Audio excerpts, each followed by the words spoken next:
Good morning everyone. Dito sa video na to, i-share ko sa inyo yung first time na naka-off-leash yung mga dogs natin. Nakatali naman si Datu for safety purposes and si Ragnar naka-leash. Usually baliktad yung ginagawa ko. Pag first meet up, ang ginagawa ko, tinatali ko yung mas malaking aso. Pero this time dahil nga mas matapang yung puppy, si Ragnar yung tinali ko. At kung mapapansin nyo, grabe din kasi yung energy ni Kaiju, pero playful energy yan. Pero sa ugali kasi ni Ragnar, gusto niya i-correct yung mga ganon na dapat hindi. So pasensya na kayo kung may makikita kayo mga hard correction dito. Pero kailangan talaga yan. Hindi ka talaga pwede maging malambot sa ganitong klase ng aso. Sa bibig pa lang na aso malalaman na natin kapag ka magre-react siya. Si Kaiju at si Argus naman nakikinig talaga sa akin yan. So, most likely kaya hindi nila pinapatulan yan dahil nandyan ako. May ugali din kasi talaga si Ragnar na seloso. Kaya every time na may lalapit sa aking ibang aso, inaatake niya.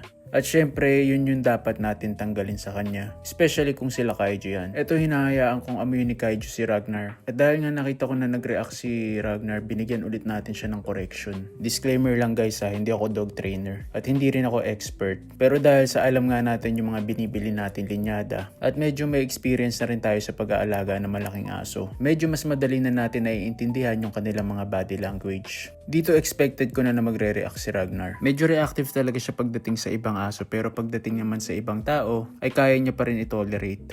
Dito tinatry na siyang isa-size up ni Kaiju, kaya pinagbabawalan ko na din si Kaiju. At kung mapapansin nyo si Datu, nakatayo na rin siya. Parang nagtataka na rin sila kung bakit ganito yung ugali na Ragnar. At every time na nagre-relax ako, nagkakaroon si Ragnar ng chance para umatake. Pasensya na kayo kung medyo delay din yung correction ko. Dito tinatry din ni Kaiju na pakita na hindi siya threat. Pero sa ugali kasi ni Ragnar, nagpapakita siya ng pagiging nervy. Hindi lang dahil sa matapang siya, pero dahil ito sa takot na baka maunahan siya ng kagat. Kaya nag-e-end up siya na lang yung maatake. At kung mapapansin nyo dito, tinaboy ko na nga rin talaga si Kaiju. Kasi nakikita ko na ready na rin siyang patulan si Ragnar. At pag nakita ni Datu yun or ni Argus, possible na tumulong sila at yun yung iniiwasan natin. Naisip ko nga tuloy na ang sarap siguro kapag ka meron kang kasamang tao. Bang at least makakatulong sa'yo sa pag-aawat kapag ka meron nag-aaway. Pero don't worry guys, mabait naman to si Ragnar. Especially sa family members. At lalong-lalo na sa akin. Okay din siya kay Leah, tinahayaan niya din si Leah. Nabigyan siya ng correction. Yun nga lang aasahan mo na talaga sa ugali niya na matapang siya.